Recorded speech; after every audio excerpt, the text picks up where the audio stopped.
அனைவருக்கும் வணக்கம்.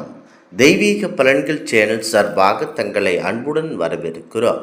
இன்று நம் காணொளியில் காண விரும்புவது, சொந்தத்தில் மகிழ்ச்சி மழையில் நனைய மக்கள் அனைவரும் ஆடி 18 அன்று கட்டாயம் செய்ய வேண்டியவை என்ன என்பதை பற்றி இந்த காணொளியில் பார்க்கலாம். வாருங்கள் காணொளிக்கு செல்லலாம். மறக்காமல் ஒரு சப்ஸ்கிரைப் செய்யவும். ஆடிப்பெருக்கு பல மடங்கு செல்வத்தையும் புண்ணியத்தையும் தரும் புனித நன்னாளாகும். நீர்நிலைகளுக்கு நன்றி தெரிவித்து வழிபடும் நாளே ஆடிப்பெருக்கு நாளாகும். முக்கியமாக மகாபாரத போரில் பாண்டவர்களுக்கு வெற்றி கிடைத்த திருநாள் இது சொல்லப்படுவதனால் தர்மத்திற்கு கிடைத்த வெற்றியை கொண்டாடி நாமும் தர்மத்தின் வழியில் நடக்க வேண்டும் என்பதை வலியுறுத்தும் திருநாள் ஆடிப்பெருக்கு. முக்கியமாக இந்த ஆண்டு ஆகஸ்ட் 3ஆம் தேதி திங்கட்கிழமை வருகிறது.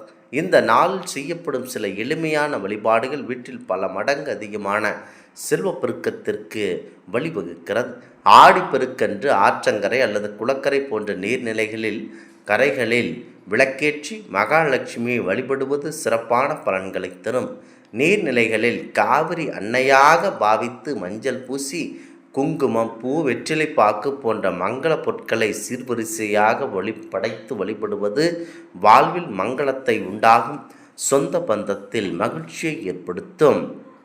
இந்த நாளில் புண்ணிய நதிகள், குளங்கள், கடல்கள் ஆகியவற்றில் புனிதமாக நீராடி முன்னோர்களுக்கு செய்ய வேண்டிய தர்ப்பணம் போன்ற சடங்குகளை செய்வது சிறப்பு.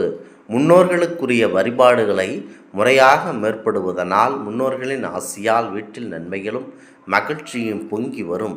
திருமணமான சுமங்கலி பெண்கள் ஆடிப்பெருக்கு நாளன்று தாலிக்கயிறு மாற்றிக்கொள்ளலாம். பொதுவாகவே திருமணமான பெண்கள் வருடத்திற்கு 2 நாட்களில் தாலிக்கயிறு மாற்றிக்கொள்வது சிறப்பானதாகும், மங்களகரமானதாகவும் விளங்கும். ஒன்று மதுரை மீனாட்சி திருக்கல்யாணம் அன்று, மற்றொன்று ஆடிப்பெருக்கு நாளாகும்.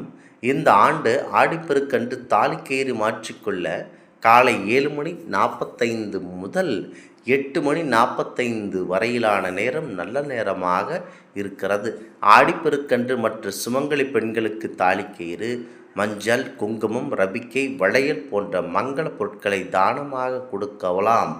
ஆடிப்பெருக்கு நாளில் யாருக்காவது அன்னதானம் வழங்குவது, கோவில் மற்றும் கோசாலைகளுக்கு வேண்டிய பொருட்களை தானமாக அளிப்பது அளவில்லாத புண்ணிய பலனை தரும். இது மிக கடுமையான கர்ம வினைகளை கூட கரைத்துவிடும் என்று நம்பிக்கையாகும். மஞ்சளில் பிள்ளையாரை விடைத்து வைத்து இந்த நாளில் விநாயகர் வழிபாடு செய்யலாம். மஞ்சளுடன் கொஞ்சம் தண்ணீர் கலந்து அல்லது பசும்பால் விட்டு பிடித்து வெற்றிலை அல்லது வாழை இலையின் மீது வைத்து விநாயகரை வழிபட வேண்டும். இது எளிமையான வழிபாடாக இருந்தாலும் மிகவும் சக்தி வாய்ந்த வழிபாடாக விளங்குகிறது. இது தடைகளை நீக்கவும் சுபகாரியங்கள் தடையின்றி நடக்கவும் செய்யப்படும் வழிபாடாகும். பசுமாட்டிற்கு பூஜைகள் செய்து அவற்றிற்கு தேவையான உணவுகளை கொடுத்து வழிபட வேண்டும். ஆடிப்பெருக்கன்று தினசரி வீட்டில் சமையலுக்கு பயன்படுத்தப்படும் அரிசி, பருப்பு போன்ற பொருட்கள் குறையாமல் வாங்கி நிரப்பி வைக்க வேண்டும். ஆடிப்பெருக்கன்று தங்க நகை வாங்க முடியாதவர்கள் செல்வம் பெருக கல்லுப்பு மற்றும் மஞ்சள், உப்பு போன்றவற்றை சிறிதளவாவது வாங்கி வைக்க வேண்டும். ஆடிப்பெருக்கன்று குபேர நாணயங்களால் அர்ச்சனை செய்து வழிபடலாம். வீட்டில் குபேர பூஜை செய்வது இன்னும் கூடுதல் சிறப்பம்சத்தை தரும். ஓம் ஸ்ரீம் ஹ்ரீம் க்ளீம் ஸ்ரீம் லக்ஷ்மி குபேராய நமக எனும் மந்திரத்தை 108 முறை சொல்லி அர்ச்சனை செய்வதனால் வீட்டில் குறையாமல் செல்வம் பெருகிக் கொண்டே இருக்குமாகும். சூரியன் மற்றும் புதன் கிரகம் சேரும் நாளே ஆடிப்பெருக்கு என்பதனால் இந்த நாள் வீட்டில் நவதானியங்கள் வாங்கி வைத்து வழிபடுவர்களுக்கு எண்ணற்ற நற்பலன்கள் கிடைக்கும். ஆடிப்பெருக்கு நாள் மங்களகரமான ஆடைகளை வாங்கி அணிந்து கொள்ள வேண்டும். முக்கியமாக இந்த நாளில் புதிய ஆடைகளை உடுத்தி கொண்டு சுப கோவில்களுக்கு சென்று வர வேண்டும். ஆடி 18ஆம் பெருக்கு விழா காலமாக கொண்டாடப்பட்டு வருகிறது. ஆடிப்பெருக்கு தமிழகத்தில் முழுவதும் கொண்டாடப்படும் இந்த நேரத்தில் விரதத்திற்காக சமையல் செய்யும் பெண்கள் சில தவறுகளை செய்யக்கூடாது என சொல்லப்படுகிறது.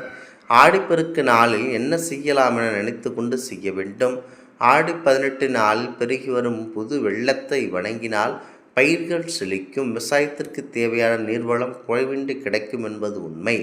அதனாலேயே விவசாய பொருட்களுடன் கூடி பலதரப்பட்ட மக்கள் பொன்னிலத்தில் தவழ்ந்து வரும் காவிரியை வணங்குகின்றனர். காவிரி ஆற்றின் பெருமையை பலரும் புகழ்ந்து பாடியுள்ளனர். அத்தனை பெரும் பழமையும் சிறப்பு வாய்ந்த காவிரி அன்னையை வரவேற்கும் விதத்தில் கொண்டாடுவதே ஆடிப்பெருக்கு. ஆடி மாதத்தில் பல சிறப்பு விழாக்கள் ஒன்று ஆடிப்பெருக்கு. ஆடி 18ஆம் நாள் ஆடிப்பெருக்கு என்பது கிழமை. திதி நட்சத்திரம் என்னவென்றவாறு இல்லாத நாட்கள் எண்ணிக்கை. ஆடி மாதம் 18ஆம் நாளில் எல்லா ஊர் மக்களும் காவிரி ஆற்றங்கரையில் பொங்கி வரும் காவிரி அன்னையை வரவேற்று கொண்டாடி வழிபடுகின்றனர். தென்மேற்கு பருவமழை தொடங்கி புது புனலாய் பொங்கி வரும் காவிரி தாயை தெய்வமாக வணங்கி வழிபடுவதே இந்த 18 ஆகும். ஆடிப்பெருக்கு என்பது விவசாயம் தலைக்க வேண்டி நடைபெறும் விழாவாகும். அதனால்தான் ஆடிப்பெருக்கத்திற்கு முன்பே நவதானியங்களை மண்ணில் பரப்பி விளையை விட்டு பயிர்கள் வளர்ந்த ஒரு சட்டியில் கொண்டு வந்து காவிரி ஆற்றின் படித்துறைகளில் வைத்து பூஜித்து கும்மியடித்து பாடி குளவையிட்டு பின்று ஆற்றங்கரையில் கலக்கு விடுவர். இதில் செல்லும் முளைப்பயிர்கள் ஏதேனும் ஒரு நிலப்பகுதியில் நன்கு செழித்து வளரும். இதன் மூலம் பயிர்கள் வெவ்வேறு நிலப்பகுதிகளிலும் சிறப்பாக வளர்ச்சி பெறும் என்பது உறுதியாகும். நதியை வழிபடுவது பன்னெடுங்காலமாய் இருந்து வரும் வழக்கம். நமது தமிழகத்தில் குறிப்பாக ஆடிப்பெருக்கத்திற்கு எனும் 18ஆம் நாள் பெருக்கன்று நதிகள் கரைபுரண்டு ஓடும். அந்த நாள் புது வெள்ளம் ஓடும் காவிரி எண்ணெய் தம்மை வணங்கும் பெண்களுக்கு நல்ல கணவனையும் கணவரின் நலத்தை காப்பாள் என வணங்குகின்றனர். இதற்காகவே ஆடிப்பெருக்கன்று சுமங்கலியும் கன்னி பெண்களும் படித்துறை தோறும் புத்தாடை அணிந்து கொண்டு பொங்கி வரும் அன்னையை காவிரி அன்னையை வணங்கி வழிபாடு செய்கிறார்கள். ஆடிப்பெருக்கு பூஜையில் காது ஓலை, கருகமணி, காப்பு அரிசி மிக முக்கியமானது. மேலும் நெய்வேத்தியமாக சித்திர அன்னங்கள் மற்றும் புது மஞ்சள் கயிறு, குங்கும மஞ்சள் போன்றவையும் பூஜை பொருட்களாக உள்ளன. முக்கியமாக காவிரி ஆற்றின் படித்துறைகள் பெண்கள் மஞ்சள் பிள்ளையார் படித்து வைத்து விளக்கேற்றி நாங்கள் கூறியவற்றை செய்து வந்தீர்கள் என்றால் குடும்பத்தில் இருக்கும் பிரச்சனையாக இருந்தாலும் திருமணமாகாமல் தத்தளித்து கொண்டிருந்தாலும் உடனடியாக இதற்கு வழிவகுக்கும். கர்நாடகாவில் இருந்து புறப்பட்டு வரும் காவிரி தாய் தமிழகத்தில் புகும் ஒகேனக்கல் பகுதியில் இருந்து ஆடிப்பெருக்கு விழா தொடங்குகிறது. சிறப்புமிகு பவானி சங்கம் என்று 3 நதிகள் கூடும் இடத்தில் லட்சக்கணக்கான மக்கள் ஆடிப்பெருக்கென்று கூடுவர். பவானி சங்கமத்தில் சங்கமேஸ்வரர் கோவிலில் காலை அபிஷேக ஆராதனைகள் நடைபெறும்.